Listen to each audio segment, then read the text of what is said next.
Okay, so welcome everybody. Hi. Hello. Hi. We're here today with the Vinifilles group from Languedoc-Roussillon. I'll introduce them in a second. I'm Louise, I'm the moderator, and we've got a special guest with us today, which is Tamlyn Currin from Chance's team. Hi, Tam. And what's going to happen today is that we're going to have lunch. It's kind of fun idea that was created by the Vinifilles group. 6 of the Vinifilles, so women winemakers from Languedoc-Roussillon, decided that they would like to put together a box, a case of 6 wines, their wines, and then imagine some food pairings that would go with those wines. And this box is available to purchase. We'll give you details about that at the end of this short video. But first of all, let me just introduce the people who are here today, and then I'm going to hand over to one of them, and we'll start talking about the food and the wine. Okay? So we've got with us, working around the screen, I've got Carol Panman from Chateau Rive Blanc. Hello. Françoise Antec from Maison Antec. Do I say Antec or Antec? Bonjour. Isabelle Mongeard from Claudinine. Bonjour. Pascal Rivière from La Jascastel. Hello. Valérie Ibanez from Domaine d'Ormal. Hello. And Séverine Bourrier from Château de Loup, down in the Roussillon. Okay. Now, we have Tamlyn, whose name I'm going to change because it's missing an N. Let me just... I'm always missing something. Not an N, not on my watch. There we go.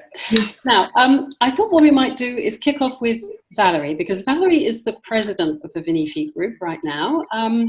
Maybe she could just tell us a few words about the group, why it exists, what it does. Valerie. Hello. The Vinifilles is an association of female wine grower or winemakers. We are 21 in this group. It's been created since 2009, and we have the estates are from Collioure to Cévennes, big diversity, small, big domain. We represent about more than 20 appellations and more than 10 IGP. And it's a very dynamic group. We support each other. We're stronger together, and it's a good way to work to promote our vines and our terroir and appellation. Excellent. And so, which appellation are you from, Valerie? Whereabouts in Languedoc are you? I am in the appellation Gras de Montpellier. Mm-hmm. Okay. With a special accent, which means stonish soil in Occitan. Okay, so you're near the city of Montpellier, relatively? I'm 30 kilometers west from Montpellier. Mm-hmm. I am. It's the beginning of the backland, in fact. Mm-hmm. Okay. You start to have small mountains and lots of garrigues. You still see the sea, but you're starting to get into the backland. Okay. And the wine that we can find in the Vinifilles box that comes from your domain, from Domaine de Roquemal, is it's not a Gras de Montpellier though, is it? I think it's an IGP. No. Yeah? Yes, it's a summer choice. So tell us about that wine. Yes, it's a summer choice because my wines in Gras de Montpellier are stronger, perhaps more autumn or winter wine, and this wine is for me the perfect wine for summer. Mm-hmm. It's very special because it's made with an old color grape from Languedoc, Alicante Boucher. Mm-hmm. That has been pulled out a lot, and so you don't have not many today. And we do short maceration because the color, the grape is red, very red, and we are quite low yield, so we don't have to go through a long maceration. We can keep the fruit. It's a little bit rustic, it's juicy, easy to drink, original. Mm-hmm. You can have it chilled if you want, because it's not very tannic. And it can support many different meals. So what did you decide? Besides the black rice salad. Black rice, okay. If we can't find black rice, can we substitute something else? Maybe. Of course, but we can. I don't know. You can use bulgur. Mm-hmm. I don't know if Yeah. If it's an English. Yeah. But or red it rice. has to be easy and rustic salad to me, too much. Okay. Tam, is that what you've got in your glass right now, Valerie? Yes, that's what I've got in my glass. And I don't know if there's a gorgeous bright label. And I hope that this will show, but this is what. Bravo! There we go. That's what that's what we whipped up. Right. Me and my sous chef whipped up this morning to go with the wine. And I was, Valerie, one of the things I wrote in my review, because I reviewed this a while back, you sent me a sample, I think maybe a couple of months ago or 6 weeks ago. And funny enough, one of the things that I wrote was that also good lightly chilled, because when I tasted it, I just thought, oh, I've got to pop this in the fridge because I think that this will be beautiful with a bit of chill on it. It's got, and one of my questions to you was going to be, have you tried chilling it? And obviously you have. Yes. One of my other questions that I just loved about this one is it's got so much energy. I just thought that you could almost feel the energy in the wine. And I want to know, what is the secret of getting energy in a red wine, particularly in a warm place? You're in a warm region, the south of France. So what is the secret to that? Perhaps it's some of my energy that goes into the wine. But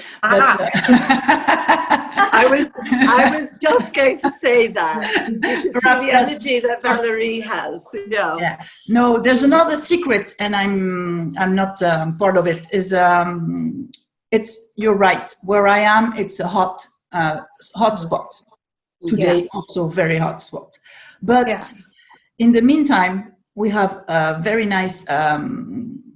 The difference between the night and the day is pretty high, but the real difference comes from our soil.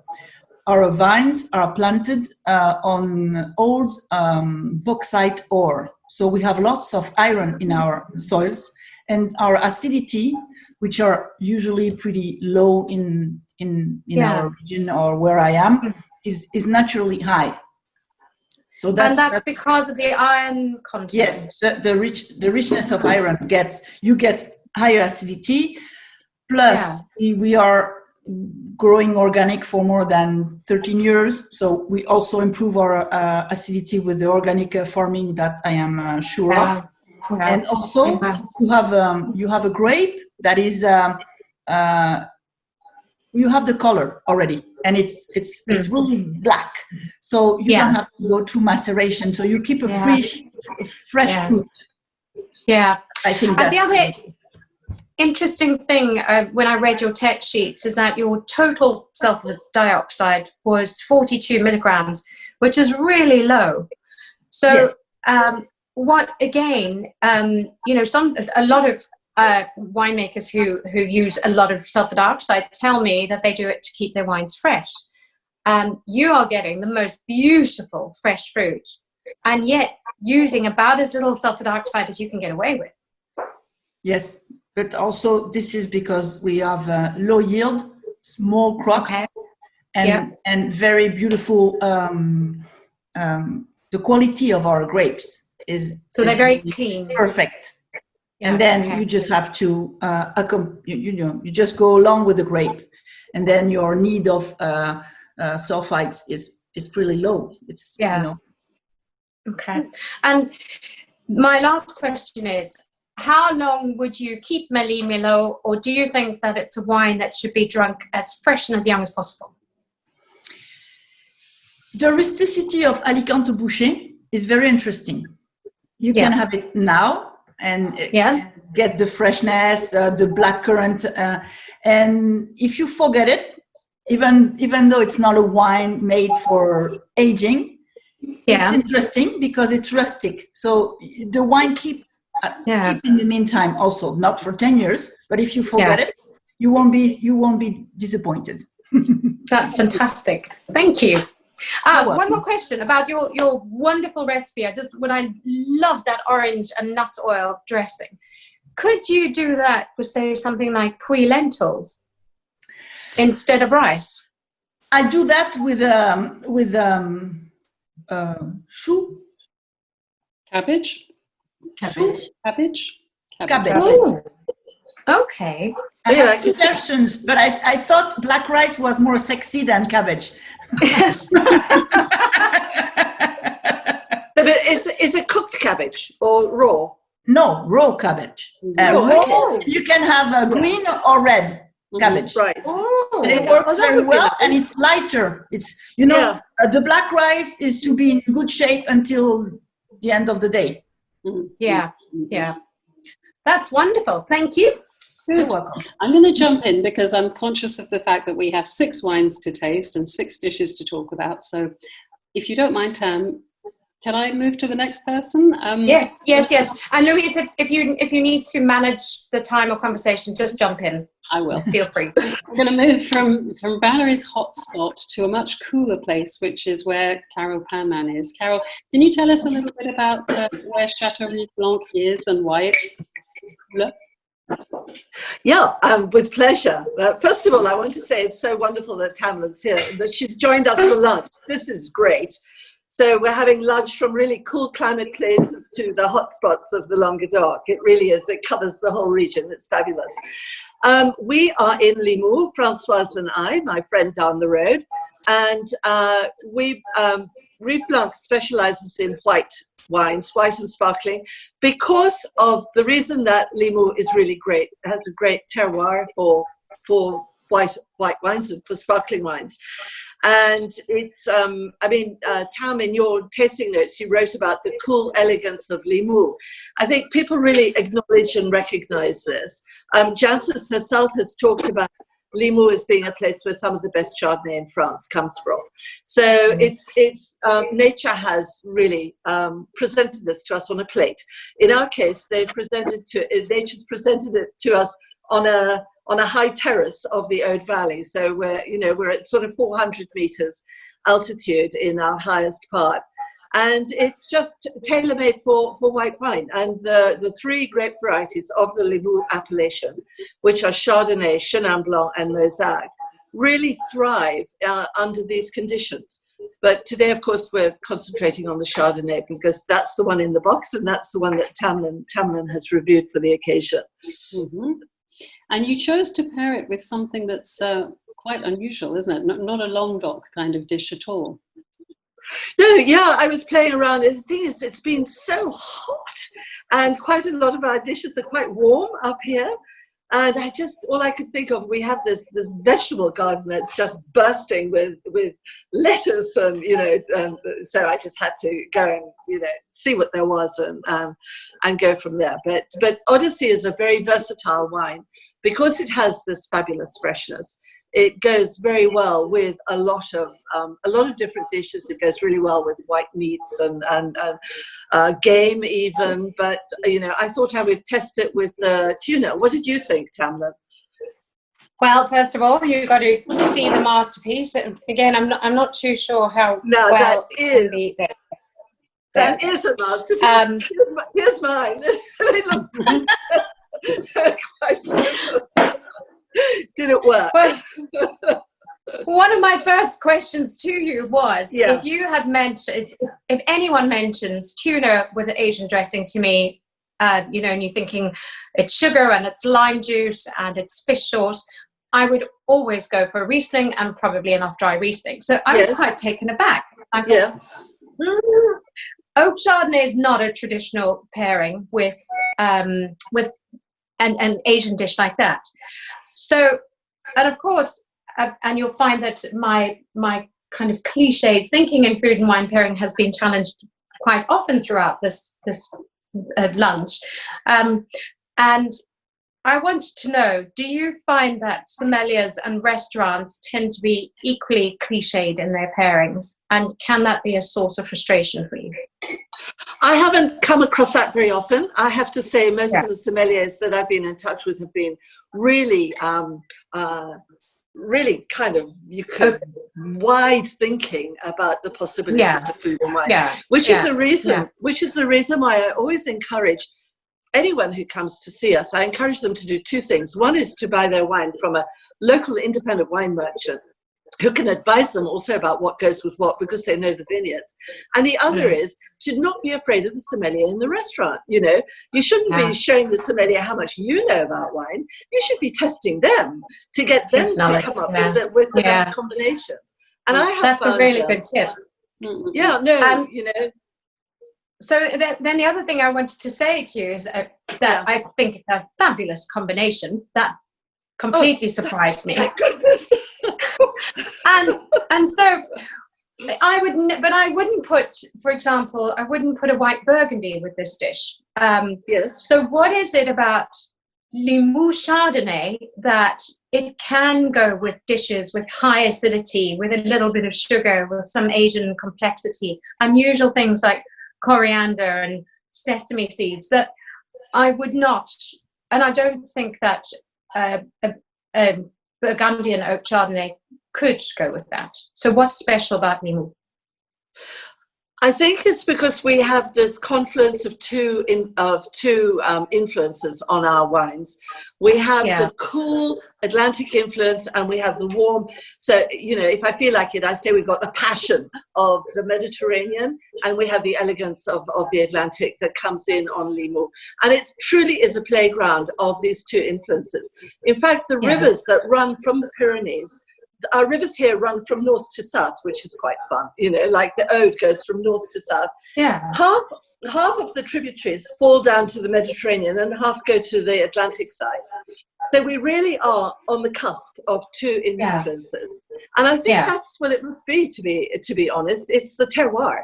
You know, we always talk about terroir, and a lot of people are perhaps a bit cynical about terroir, but it has to be terroir, I think, and it is terroir. And do you think that might give the Chardonnay from Limoux a slightly more complex acidity? So a winemaker friend once explained to me, which sounds obvious perhaps to all of you who make wine, but he said to me, Tam, there's not just one kind of acidity in wine. He said there can be hundreds of different acidities in a wine. You know, it's not just tartaric and malic. And he said often the best wines are those that are, even if they're tiny, tiny amounts, they've actually got lots of different acidities in them. And it's a bit like a kaleidoscope, or like very finely etched crystal, where you've got a bit more complexity. So I was wondering if you think that might play a part in I mean, there are, of course, also chemical acidities. So I can say that a big advantage we have in Limoux is that we always have natural acidity. And I think it's that shines through. You pick the grapes for our still wines, we pick them when they're really balanced, when the sugar and the acidity is really balanced. And that shines through, and it is particular to the influences that we have here. I would agree with that. Yeah. You know that we once did a fake Burgundy. We just copied the protocol of making Burgundy for those two barrels. Your facsimile. Like, exactly, well done. Yes. And there wasn't a master of wine or a sommelier who didn't think it was a Burgundy, but it lacked the authenticity, and I think that would not have gone with this.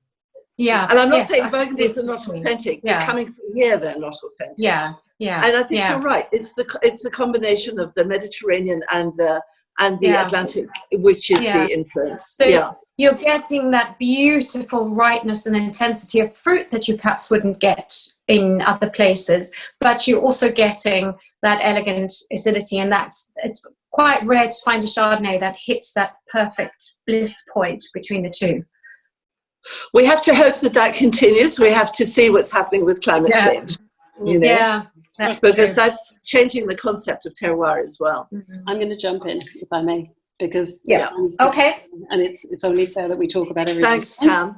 We've had a light red, perfect potential for summer. We have white. How about we try some rosé? Isabelle, you're the creator of the rosé in this book, aren't you? Isabelle from Atelier. Are you with us? Yeah. Huh? I can't hear you. Speak up. Voilà. Talk again. There we go. So, you might need to speak a little louder. Can you tell us a little bit, first of all, about the Clos des Nines, where you are?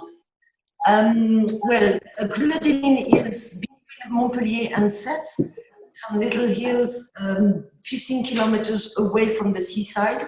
From where I am, where my vineyard group, I can see Sète and the sea. It's 10 hectares in one lot, nested in the Garrigue, in the free land. And here I have 8 hectares of vineyard and 2 hectares of olive trees.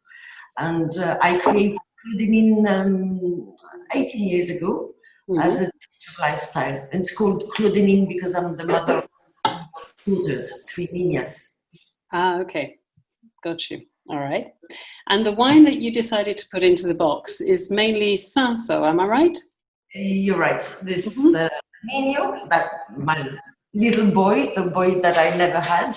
So I have one every year now. And it's mainly Cinsault, 80% Cinsault. And I decided I would add some Grenache because I find in Grenache you have more deepness in the wine. You can drink, you can eat with the rosé and not just enjoy it as an aperitif.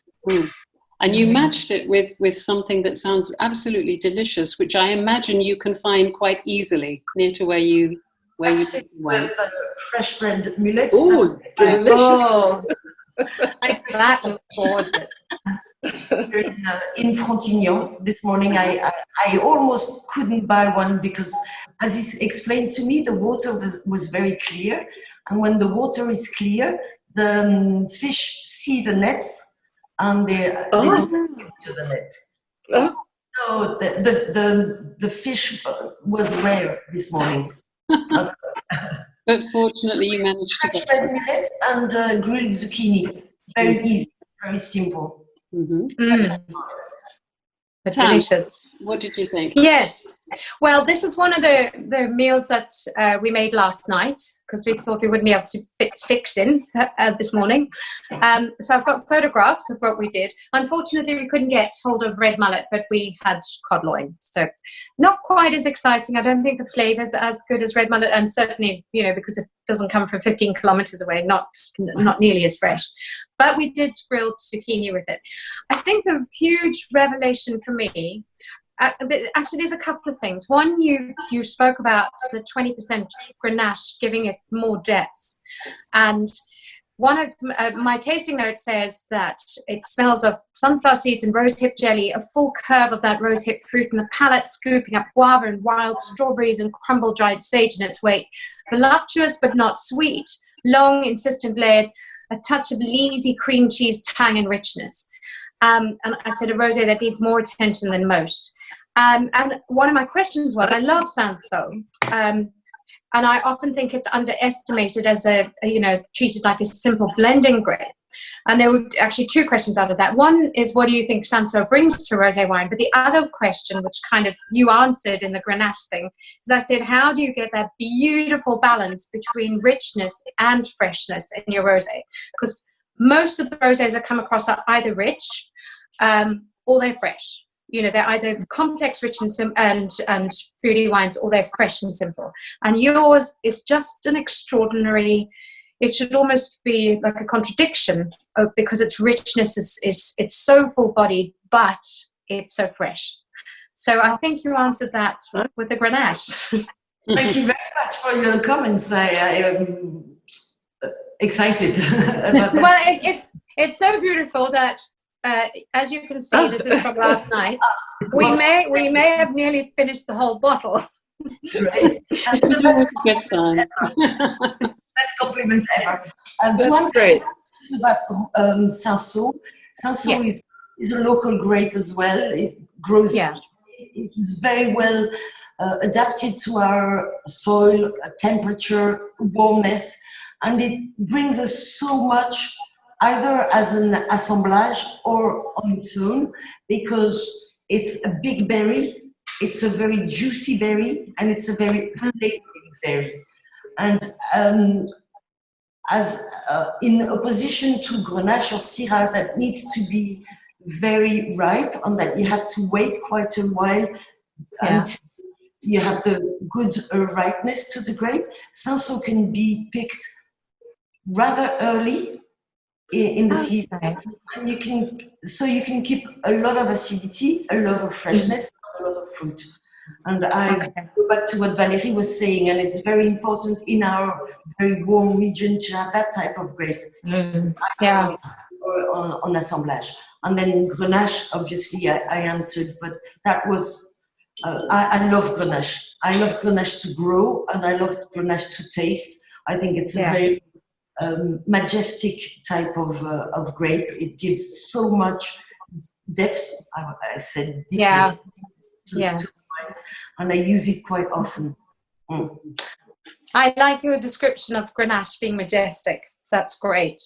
Then the food revelation for me was how I'm always very fussy about my olive oil, always buy really good quality, tiny production, try and avoid supermarket olive oil. And so we had a sort of early pressed, quite green flavors with drizzled over the zucchini, and we picked a whole bunch of fresh herbs from the garden and mixed those in. And what blew me away was how beautiful the rosé was with the olive oil. They just danced together. And I've never, in all my time, food and wine matching, I've never really thought about wines that particularly go with olive oil. And my question to you was, have you ever tried different olive oils with your rosé to see whether, does the rosé go with some olive oils better than others? I am very chauvinistic about olive oil, as I produce my own olive oil. So I use only my olive oil. So no, to be very honest. I use my olive oil to cook, but to go back to the peppery side of the olive oil that matches very well with the rosé. I could have tried a match for this lunch with, but the season is over, with strawberry and pepper. I saw that. Can I have a recipe for your peppered strawberry soup? My recipes are always very easy, just fresh strawberries, a little bit of mint and fresh black pepper on it. Not a lot, just sounds great. And then would you... I was just going to say, on the subject of recipes, all the recipes for the dishes that have been talked about today will be on the YouTube channel where we're going to post this video. You'll be able to see everything that was prepared, all the ingredients, and the the how-to. So there will be that. I feel like I have to move this along a little bit because time is passing by. We put together the Vinifilles box with the idea that it's summer. These are wines perhaps for summer drinking and beyond. So there are not one but two rosés in the box, and we've talked about Isabelle's rosé from up towards the Atelier set area. But if we were to go further southwest down towards the Roussillon, we would come to Château de Loup, which is where the second rosé comes from. And that one is made of, I think I'm right, Syrah and Grenache, and it's made by Séverine. So Séverine, would you like to tell us a little bit about you and where you are, and then we'll talk about the wine. So I'm a Vinifilles. It's not really original today, but I'm Séverine Bourrier from Château de Loup. We create the winery. There is 21 years now in the Roussillon. So we bought in October after the harvest. And the name of the winery, Lou, is not the name of my sister or my daughter. It's the name of the place where we are, and it means egg in the Catalan language, because the place where we are have got an egg-shaped source of water. So to make wine, we need to have some water, so that's why we keep this name. So we are in organic process since the beginning. So it's important for us, and it's not too difficult in Roussillon because the climate is, really easy to make it, and it's, comfortable and interesting to make it for this wine. So the rosé, Château de Loup rosé, it's a blend between Grenache and Syrah. A little bit more Syrah for my blended. I try to make some things fresh and fruity. It's my obsession. That's why all the harvests are made by hand in the winery for the 80 hectares that we have. and all the harvests go in the cool chamber during 20 hours to go down the temperature between 2 and 4 degrees, so we can have juice in the winery between 4 and 6 degrees in the press machine. So it's really interesting for the aromas. Keep some freshness. Mm-hmm. And in fact, that was one of my first questions, because when I tasted this wine, I found it really dry and racy and tight and very focused. But it was filled with this beautiful fruit. There was there's that red grapefruit, almost a little bit of honey in there, which is unusual for a rosé. It had lime blossom, it had a lovely lemon sherbet, and very pale raspberries. And what I wanted to know is so it was complex. It had fruit, but it had raciness. And how do you avoid, if you're aiming for fruitiness, how do you avoid your rosé becoming too simple and fruity? Because a lot of the rosés that I taste are really, they're meant to be, drunk by the swimming pool and don't think about them at all, and they don't need food. Whereas you've got a rosé that has complexity, it has drive, and it's absolutely beautiful. I gave it a 17. So yes, what is the secret to avoiding being too fruity and too simple? Well, the cool chamber is one of the secrets, because it gives a lot of interesting aromas by the first maceration inside the berries. The second thing, since we keep only the first juice when we press, the second juice are tested. If it's not too tannic or if it's not too aromatic, they go in the red. We've got another red wine, light and fruity, the spirit of the Méli-Mélo, but with Syrah and Grenache. And we keep only the first juice for the rosé. It's the tiny production of the winery. We make only 4,000 bottles on the production of the totality. It's 160,000 bottles. So it's the tiny production for us. Yeah. But I want to make a rosé who are interesting in the aperitif, but especially during the dinner or the dinner time with food. Yeah. That's why. And do you think, tasting it with that ratatouille, again, that's something that I would probably have paired with a red wine. In fact, I would, have gone for some kind of light Italian red, and loved the pairing with the rosé. And we tried the ratatouille both warm and cold, and it was delicious with rosé both sides. And I wondered, do you think that people underestimate rosé as a food wine?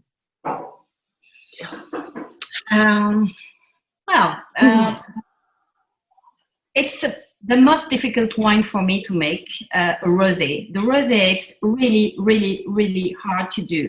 A lot of people, think that it's something easy and like the rubbish of the cellar.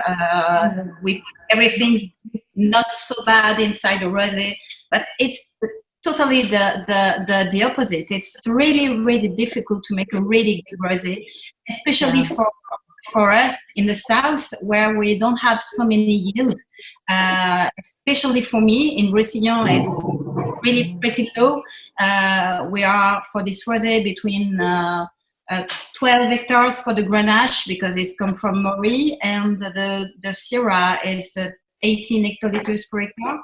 So it's quite low, and it's really hard to have nice juice to make some rosé with nice balance and nice fruitness and freshness, especially freshness, to keep the freshness in the heart. So people must be really respected in front of the rosé, because for us each year it's my really I don't know the name in English, like bête noire. It's my obsession. Bête noire works in English. Because it's really, really difficult. Yeah. I think it's really good for people to hear that, actually, because I think routinely rosé is treated like a non-serious wine, and people need to take rosé more seriously. Yeah. Is it possible to have a look at the food you prepared, either Séverine or Tam? Do we have some of that? I've got the ratatouille here. Ah, okay. There we go. Ooh, looking everywhere. And there's different blend of tomatoes from the garden, the yellow one, the green one, and the red one, just with some olive oil, not from Isabelle or Valerie, only mine. I make some olive oil. Maybe one time we try to make the olive oil from the Vinifilles. I think that you girls should start selling olive oil as well as wine. I would love to be buying olive oil from you. We'll jot that down as an idea. We can do an olive oil tasting. We can find a way. That would be good. And some Vinifilles made some vinegar, so you can make the mix. That would be fun. Louise is going, oh no. Tomatoes, so. So in this box, we've got red, we've got white, we've got a couple of styles of rosé, but we haven't had any bubbles yet. But of course, we haven't forgotten the bubbles because we're Languedoc-Roussillon and we can do lots of different styles of wine. So there is a bottle of bubbly in this box, and it comes from Françoise Antech, who is with us today. Hi, Françoise. So as we already said, Françoise is in Limoux, same area as Caro Panman, Châteaubriand Blanc. But Françoise, you're pretty famous really for your bubbles, aren't you? Could you tell us a little bit about what you do and how you do it? So definitely I am Oh dear. For my wines in life. So Maison, we are specialized in sparkling wine, Crème en Limoux, Blanquette de Limoux, and Méthode Ancestrale. And I am Karin's neighbor. My vineyard is just close to her, and I'm really sparkling making. I like to explore many directions, like haute nature, like I do a triple zero with no sugar, like very old age ginolis, which is not really in fashion anymore. So I like the idea that we can do in Limoux with our fantastic terroir unique wines. So I like also my grape mosaic and also the behavior of the Chardonnay de Chenin and the Pinot in Limoux, which are really different from the other places. So I'm a mix of all this. Okay. Françoise, I'm struggling to hear you. The quality of the sound is not great. Does it help if you get any closer to the microphone, do you think? I'm not sure if sometimes, this is why I disappeared, because there was a sort of, but I hope it's going to be okay now. Okay. Well, I guess the good point is that Françoise and I already talked at some length before this call, so I do know what she was going to talk about, which is the fact that she styles herself the bubbly girl, not only because she makes bubbles, but because she has a very bubbly personality, and she's a bit of a party girl, I think, on the quiet. She likes to get very much involved with the carnival in Limoux, doesn't she? Nothing. Large amounts of bubbles are consumed. Tam, what do you think about mention? Please, Louise, don't mention gin tonic. I didn't mention gin tonic. There's no gin tonic in the box. Tam, what did you think about Françoise's bubbles? What do I think about? No, Go ahead. Sorry? Tam, tell us how you found Françoise's wine. I love all Françoise's bubbles. Tasted through her range of Mauzac only Blanquette, which are very exciting. This is her slightly more kind of traditional sparkling wine blend with 70% Chardonnay, but then there's a little bit of, there's 20% Chenin, is that correct? And 10% Mauzac. And it's an absolutely beautiful wine. It's sort of, I wrote that it tastes like elderflower scented cream and ripe white peaches, and then there's a little touch of shortbread, which is that 18 months on the lease, so it brings that complexity. But what I found really interesting was Françoise had suggested pairing it with a fresh shrimp, pink grapefruit and avocado salad. And I was a bit worried because I thought that the wine, which is quite ethereal and delicate, wouldn't hold up to, you know, grapefruit has got a really strong, sweet citrus. So you've got the sweetness, and then you have the sharpness of the lemon juice that you're macerating the prawns in, and then there's Tabasco and there's chive. So I was a bit worried, and I thought this wine is going to fall over. Once again, I was proved completely wrong. The pairing just, it brought out a depth to the wine that I hadn't seen before. In fact, I went back and I upped the score because it suddenly made me appreciate, I guess I'd thought of this as an aperitif wine, and it's a food wine. It is, and then it also, I mean, quite a simple salad actually with, you know, basically 3-4 flavors, but it made this whole salad taste just pop on the palate. And it gave the salad this bright, vivid flavor, and the two of them together, I have to say, was, I went and updated my tasting note, and I said this is probably one of the best food and wine pairings. It goes up with my top food and wine pairings ever. So, wow. So the food, and I just, Françoise, that was one of my first questions to you then. Do you think that people underestimate the food friendliness of Limoux sparkling wines, as in they treat them a bit like Prosecco, just to be drunk in a big party, because they don't have the price tag of champagne? You know, everyone knows that you can drink champagne throughout a meal. Do you think that people don't realize quite how serious these sparkling wines are? Absolutely, and it's not, we have invented the bubble in Limoux, the sparkling wine, 5 centuries ago. And I think we have a long story of gastronomy in Languedoc and in Limoux particularly. And really, I always do menu with pairing bubble and the food, and it's always incredible. And you can do that in Limoux because many people today, they produce very different bubble. I have 15 bubble in my range. Some are rosé, some are oct, some are aged, some are brut nature. I have the ancestral for the dessert with a lot of fruit and sugar. And the diversity we can offer with sparkling is magic. And what Caril talked about that just a minute ago, but we've got the freshness because we've got the Pyrenees, we've got the age, and with us this acidity that allow us to go wherever we want.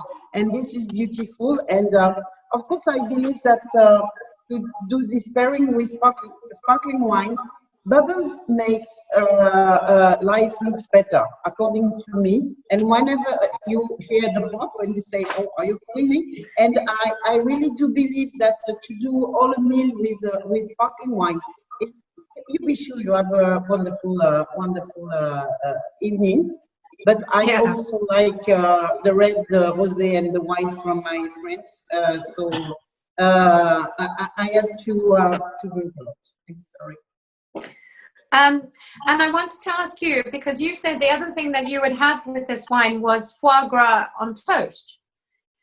And I thought, wow, that's interesting. And again, I think I would have underestimated this. Can you talk me through that pairing and why that works?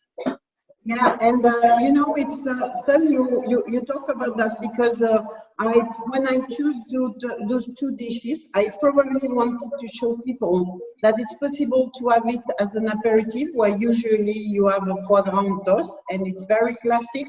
And I believe that Eugénie, this cuvée, is really a classic, very elegant and delicate sparkling.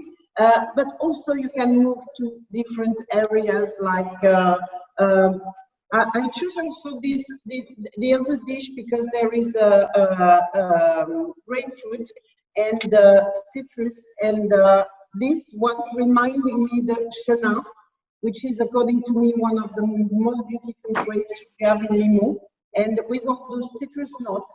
And I think it was an echo to the dish. And we can go with foie gras and with the black pepper to enhance the freshness of the wine. But you can also visit other areas like Asian food, and with the shrimps and with the Tabasco, with a little bit of spices. And that is, I felt it was interesting, and it's easy to cook, to be very honest. Which I'm not a really great cooker, so foie gras from my friend Benedon was perfect. If only we could get hold of good foie gras here, I would have tried it. Perhaps we can bring you some sometime. We're coming up to almost an hour, so I think we should perhaps move to the sixth wine in the box. We haven't yet had a red wine that would be a little more spicy, fruity, but we're going to have one, of course, because we wouldn't have left that out. Pascal Rivière at La Jascastel. Hi. Yeah. Can you tell us a little bit, first of all, about where La Jascastel is, and then a bit about the wine that you've got in the Vinifilles box? Yes, of course. La Jascastel is a little domain I've created 22 years ago. Mm-hmm. And the vineyard is situated at the north of Montpellier, not far from Larzac. Mm-hmm. And it's in the appellation Terrasse du Larzac, which is very new in France. It is born in 2014. And on the little village of Montpérou, which is very known for its wines. Mm-hmm. The Jascastel is now 12 hectares large. Mm-hmm. All the vineyards are conducted in organic agriculture. The harvests are made all by hands. Mm-hmm. And for the red, I distilled all the grapes, and I usually make long macerations.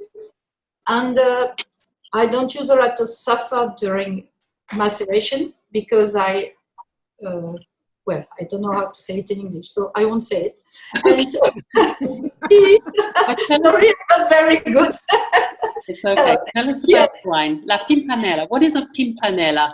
A Pimpinella is a peony in English. Ah, okay. It means peony, and I have chosen this flower for my wine. Mm-hmm. Because it is a very spicy and floral wine. It is also with a lot of red fruits, but especially spicy with pepper, like this big flower, you know. So I choose this name. Mm-hmm. The Pimpinella is a blend of 50% Grenache and about 20% Old Carignan, 20% Old Cinsault, and 10% only Syrah. The grapes are vinified separately, and then I make blend I keep the press because I think they are really bringing something to this wine. I pick up the grapes quite not raw, good maturity, and the freshness, as I know you are interested in freshness in Languedoc wine, is in fact obtained thanks to the fruit. Not really thanks to the acidity, because I haven't a lot of acidity in my wines, but in my red wines, not in my white, but in red wines. But the acidity of Pimpinella is compensated by the fruit. Only the fruit, the freshness of the fruit. You can smell garriga, you can smell tin, you can smell a lot of things, nearly mint. You smile. I don't know if the names are good in English. No, perfect. Perfect. Okay, so it's aged for not a long time, in fact, because Pimpinella, all the vineyard is situated in Terrasse du Larzac. And until 2016 millésime, it was a Terrasse du Larzac. But the yield are so small and the demand is so strong that I had no time to wait 1 year of growth with this wine. I had to unbottle it in March instead of August. So now it's a Languedoc wine, but the vineyard itself is situated in appellation Terrasse du Larzac. Okay. And what sort of food did you imagine putting with this spice blend? Well, imagine everything, because I have tasted Pimpinella on everything. So you can drink it with tapas, with aperitif. You must drink it fresh at 15 degrees is good. Of course, in summer, in winter, you can drink in 18 degrees, but 15 is good. So with tapas, you can drink it with couscous, you can drink it with red meat, you can drink it with curry, but with all the cheese you want, and with chocolate cake, because there is a lot of Grenache, and you know Grenache smell chocolate, and it goes very well with chocolate. And I've chosen the recipe I gave you.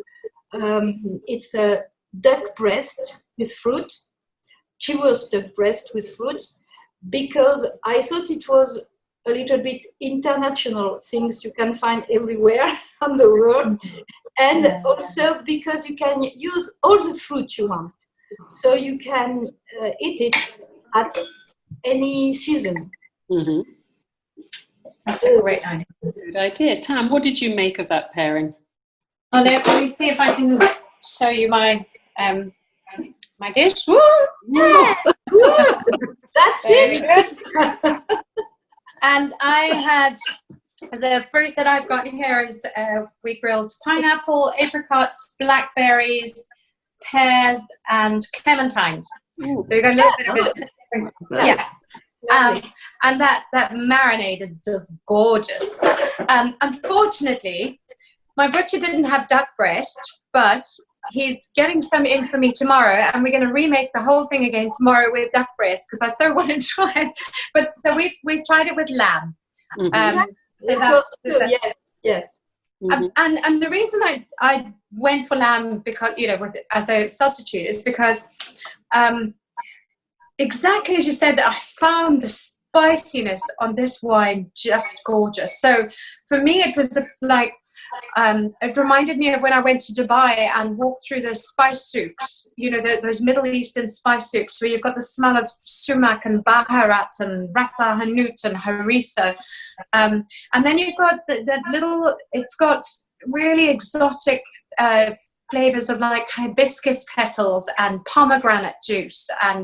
But then there's really bright cranberry fruit that pops out at you.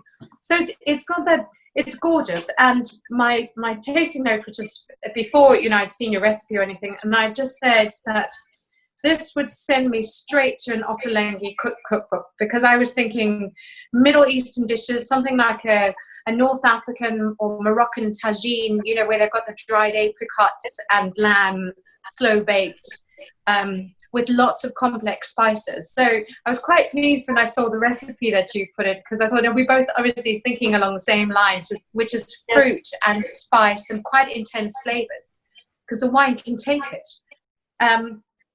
But I wanted to ask you, if you hadn't had duck breast and you were making that same recipe, what meat would you have substituted? Oh, as you have done with lamb is good. You can also use pork, it's possible.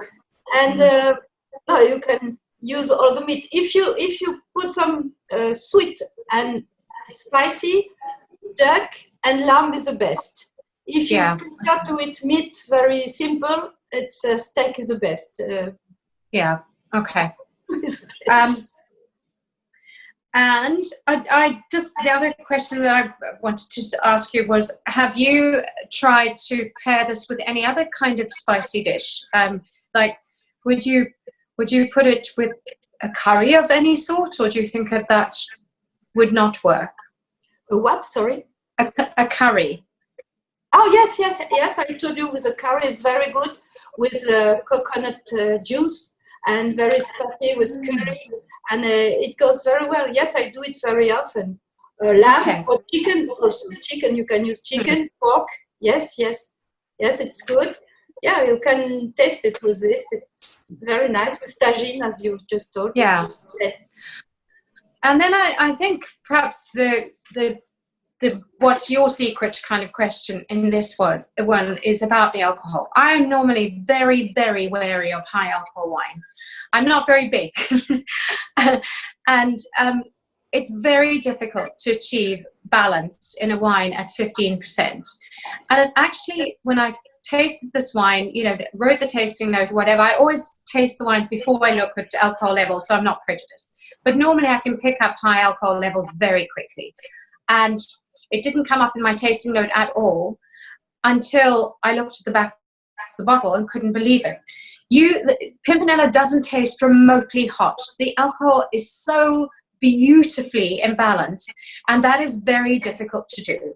How have you managed that? I would say, first of all, I do not manage because it's a nature which chooses the alcohol. I don't. I prefer to pick up grapes which are good maturity than not mature, and keep.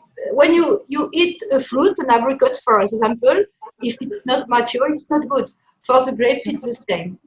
And I manage with tasting my grapes in the vineyard. And when the grapes are good to be eaten, good to be vinified, I pick them up. Grenache is always very high in level, in degree. Yeah. So we haven't really the choice. And I would say what I say to people coming in my domain and tasting wine, because today it's very up to date to say, oh, it's too high level alcohol, okay. I say, it's not the 3 last degrees which are important, but it's the 12 first. And furthermore, I would say that a well-balanced wine, even if it's 70 degrees, you can smell it, taste it. You won't burn your nose, even not burn your mouth. But you can taste a bad wine at 12 or 13 degrees. And if it's not well-balanced, you will burn nose and mouth. So it really depends of the roundness. And you must know yourself when you drink wine. So just drink a glass of water, because if after a glass of wine and you take pleasure in what you drink, that's how I see it. Yeah. Well, bottles in the same time. If I can just make a few words, it's like Pascal said. I think people must have in the mind that it's really important to have grapes who are used to evolve in some part of the France, in some area place for some type of appellation. For example, the Grenache, we spoke about the Grenache. The Grenache is in the Mediterranean coast because it is able to support a lot of things, and especially the dry climate and all the dry modality that we can have with these grapes.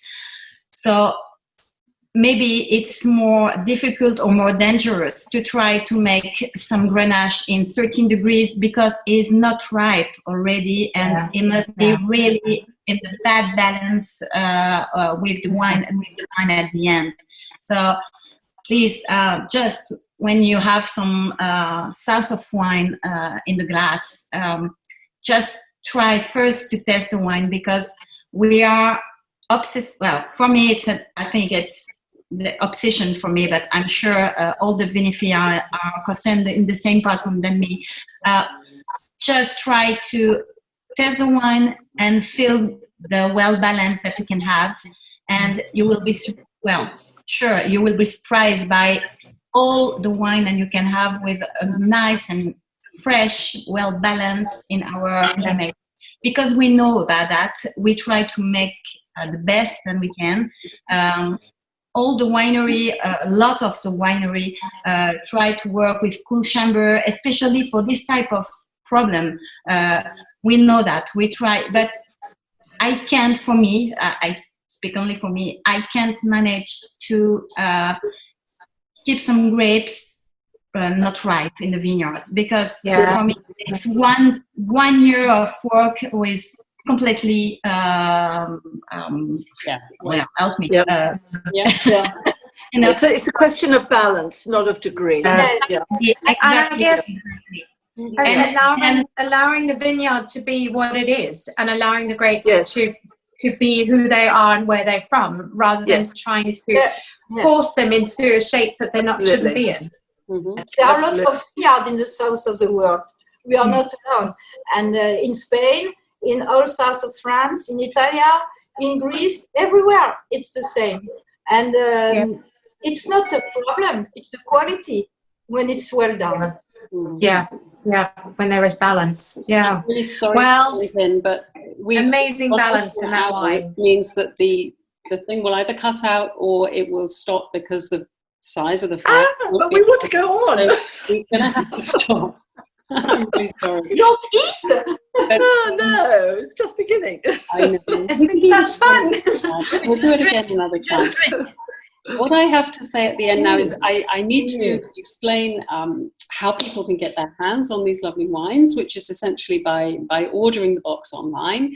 You'll be able to find the link for that beneath this video. You'll also be able to find it on all the Vinifilles social media channels. So if you follow the Vinifilles on Instagram or Twitter or Facebook, you'll be able to find it there. The box costs €82, and that includes the delivery.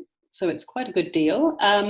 You can ship it to the UK and 7 European destinations, all of which will be listed beneath this video. You order it from the Atelier de Vignerons, which is a wonderful little wine shop in Limoux. They've been super helpful in putting this deal together for us, so a big thank you to them.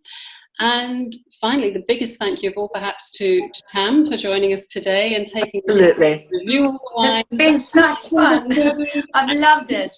I'll send you the photographs of the food and my pairing notes. Yeah, that would be fantastic. And Tamlyn, promise to come and have lunch with us in person. Oh, I would love to. We'll do a proper Vinifilles lunch for you. Okay? I'd love that. Absolutely love that.